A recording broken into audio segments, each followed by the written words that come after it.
Hey guys, I'm back. Welcome back to Sir Stumps a Lot. So I did it again. I saw something shiny on Amazon and I said I gotta try that out and I gotta share it with you guys. I gotta see how it works.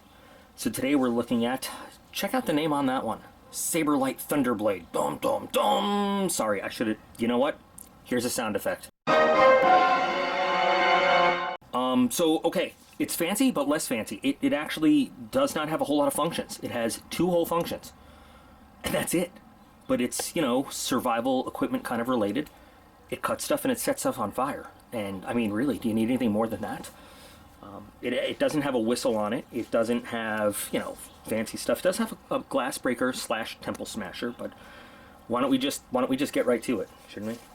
So, again, you know, Amazon always suggests these things based on, hey, you looked at this, why don't you look at this? So, I figured this was not all that expensive. I might as well check it out. So, nice box. Nice box. This is it. This looks like something in some Mission Impossible or science fiction movie. This is like, this holds the nuclear core that we've got to return to the president before the Russians get their hands on it. Sorry, Russians. You're kind of becoming the bad guys again, though. So this is the whole thing. Decent weight. A little heavy up here, but that's because this is where all the lighter stuff is. Yeah, nice finish. It's all aluminum. It's waterproof, O-ring sealed for all the stuff on the inside, and you'll see that. So let's just go ahead and open it up into its parts over here. You'll see you've got your carbide smasher. It's pretty good. So the end cap comes off with a squeak, of course. Why wouldn't we have a nice squeak there? And you see the tip of the knife coming out. Oh, wait, there's no O-ring there at all. Well, it's supposed to be waterproof on the inside. Interesting. Then we have this. Oh, well, maybe this part's not waterproof. I don't know. But anyway, this cap holds on the, you know, keeps the blade. Now, you're supposed to be able to put tinder in there. And then this does come out. You can replace the blade, excuse me, if you need to. It's a very small blade, obviously. With, wow, a really big, well, that's good.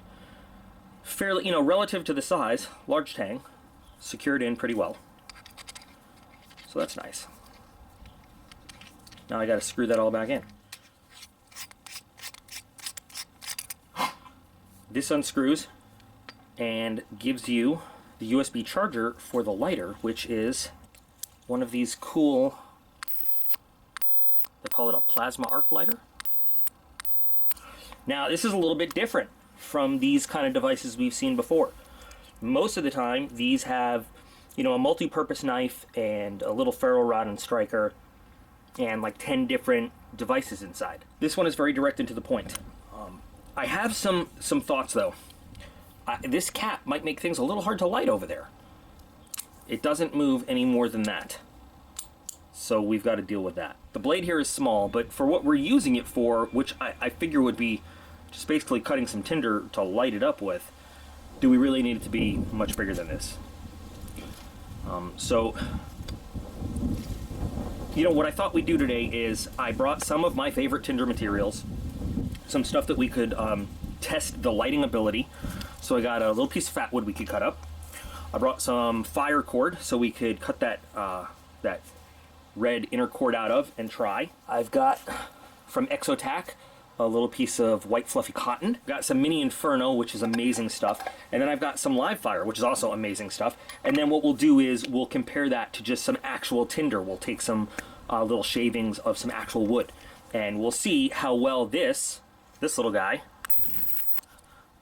lights everything up, and how effective this really is at starting an actual fire for you, and how well this does at preparing all that tinder.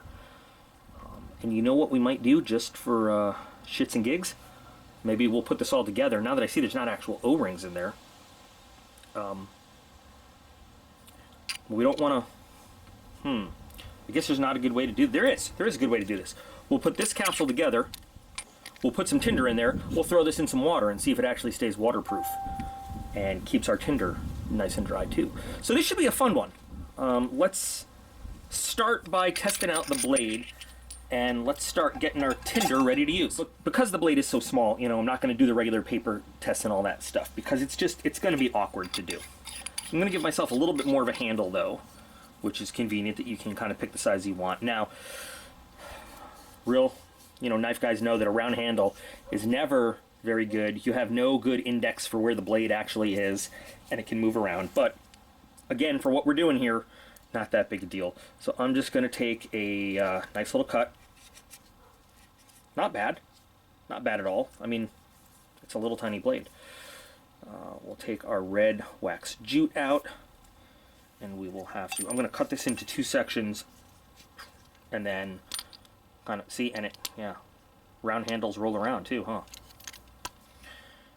So we'll have to strip this out and really fluff it up to get it to burn. These things nice and fluffy and wanting to burn for us. Okay. Now, we're going to try 2 different ways to get this going. The first, I'm going to just bring the lighter over to the material. If that doesn't work, I guess I'm just going to have to hold the stuff. Alright, now, I hope you can, I'm going to zoom in a little. Let's see how fast this works. That worked right away, actually.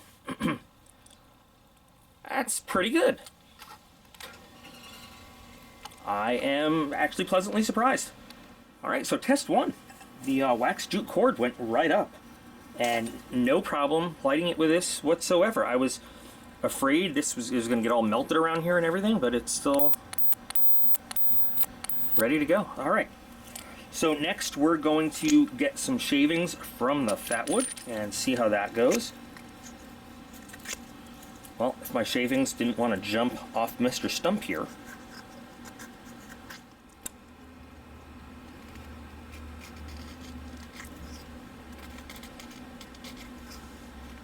The knife actually, you know, the small size hinders use a little tiny bit, but the blade itself very easily goes through the wood and everything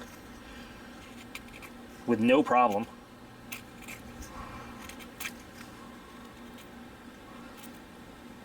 It's actually wanting to go a little too deep in there. The blade is pretty good.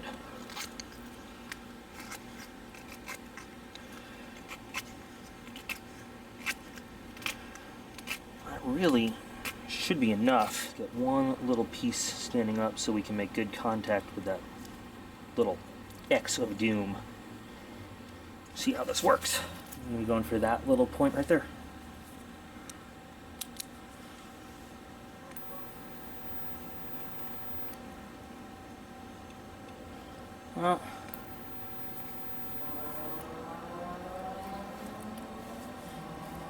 We've got fire. Might need to help it along a little bit, but I think this is all going to catch. I can't believe this thing is working. Oh, that smells so good. Look at that. Now, if we were to, you know, allow that to grow, give it some oxygen, some more fuel. Look at that. Who's surprised? Honestly, who's surprised that this thing is actually working? Nice. Next we're going with Mini Inferno and Live Fire, and these are some of the greatest fire starters under the sun. I swear by them. I would be shocked, really shocked, if these things did not go right up. So let's see. Yep. Oh, and, okay. We kind of caught the Live Fire with the Mini Inferno. Let's go with the Live Fire. Oh, wow, the Live Fire's having a little more trouble. Mini Inferno, by the way. Like, I don't know who invented this. I do know, I just can't think of the name. This is some of the best fire starting material I personally have ever used.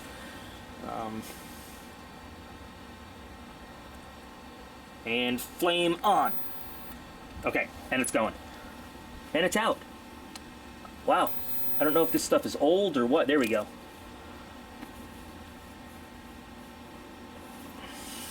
So this really does work really well. And we can let that burn, or we can just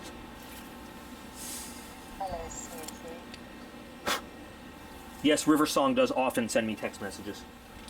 Let's just take half of this guy and let's fluff it up.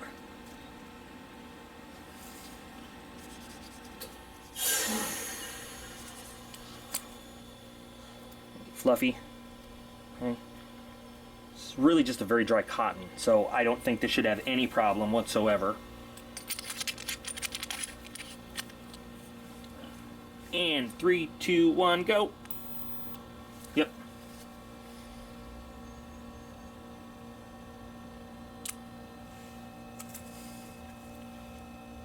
Very nice, very nice. Apparently, when it comes to starting fire, this is soup for everyone.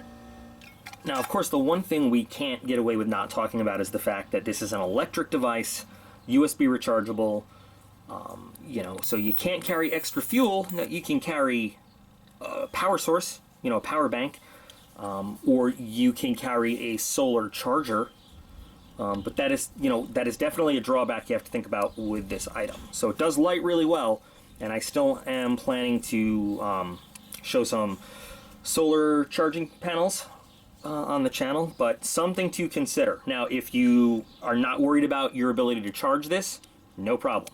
And there are a lot of flashlights, there are a lot of lanterns and stuff that have a USB recharging, hi Tato, that have a USB recharging option on it, so that would take care of your problem right there, but definitely something to consider, right?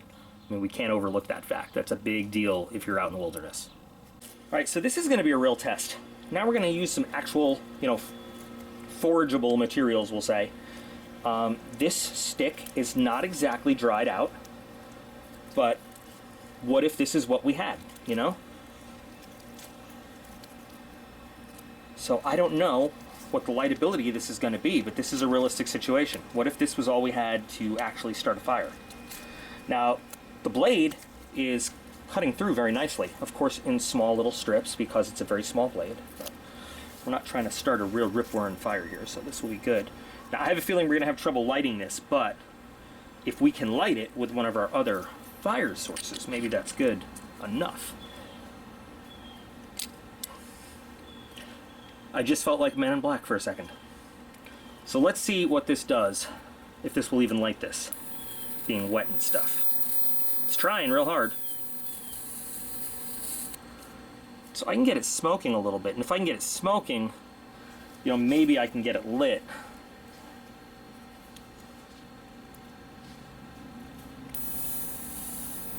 Oh, I got a flame. I got a little flame for a second. Even though it's kind of wet wood.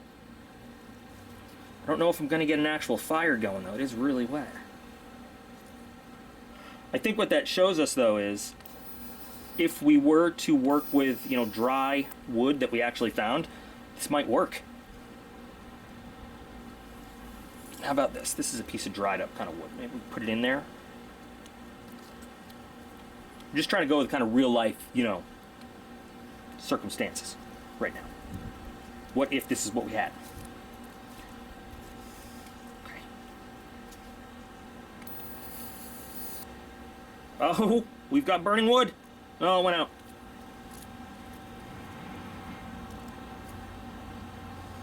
Okay. The problem is having to get this piece of wood directly in the middle of all this. That's the real problem. But if you're very tender and careful with your flame, you can actually light a piece of wood, you can't see it's burning, and get a fire started with it. Cool. So it works. I can't believe this thing really works.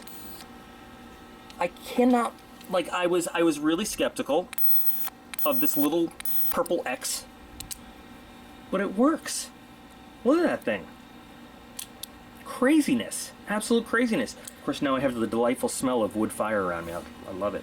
No real heat at all built up here, which is cool. I guess we got one thing left that we got to try that we said we were going to do. We have to see if there's any real waterproof resistant integrity in this chamber right here. It's got a simple little thing of water. I'm going to open this up. I'm going to take the other half of this little piece of cotton and put it in there with the knife blade. And we're going to make sure everything's closed as tight as it can be. Alright, actually, let me make sure I've got the knife tightened as tight as can be, so water doesn't seep in through there. I just don't want to put this part on there because I don't want to short anything out. But I have a feeling this is going to be our weak point right there. And I don't have anything to plug that with right now. Well, let's start. We'll dangle this in here.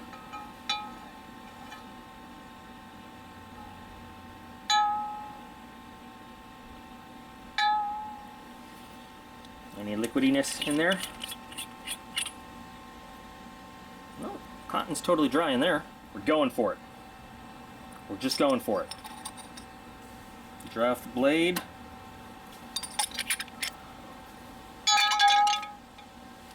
I don't see any bubbles coming out. There's a couple bubbles here, but I think that's from putting it in. I don't see any bubbles bubbling, indicating that there's like air coming out, being replaced by water.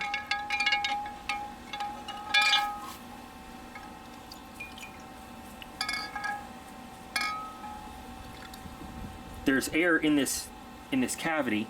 I mean water in that cavity, but I don't think that is water inside the chamber. Here's what we could do to test though. If we pick it up this way, well, the water is not going in there. Alright, let's check on our little piece of cotton.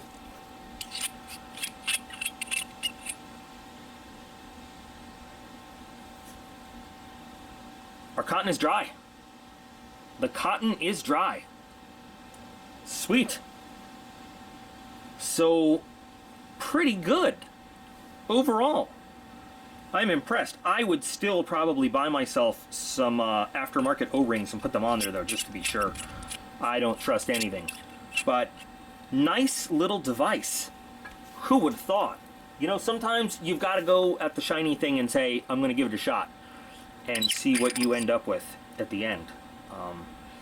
Because there's a couple drops of water, but you know, I didn't get all the water off. I mean, there's just a couple drops. It's not like it was doused in water. I did get it wet beforehand. So overall, cool thing, I think. You know, I really do want to know what you guys think of it. It performed better than I thought it was going to, but I still want to know what you guys think overall. If it's something that you would consider loading yourself out with or not. These threads seem to only work over there. They don't seem to want to work with this extension tube at all. We have now kind of tested the theory of whether or not that actually works. Nice little edge for cutting your stuff up. It did keep our tinder waterproof. I don't know where I just put it. Our cotton, there it is. It kept it dry. Awesome. Kind of glad I took a shot on it. So I'm gonna go play with some more stuff right now.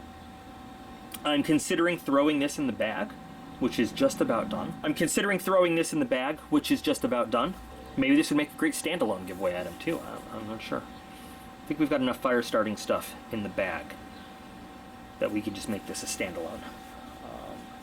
So anyway, guys, as always, I ask you please check the video description for all the cool links that are in there. You know what they are. So go check them out. As you go check out all those cool links, I will remind you that I appreciate every single one of you. You are all absolutely awesome. And I will be back again real soon.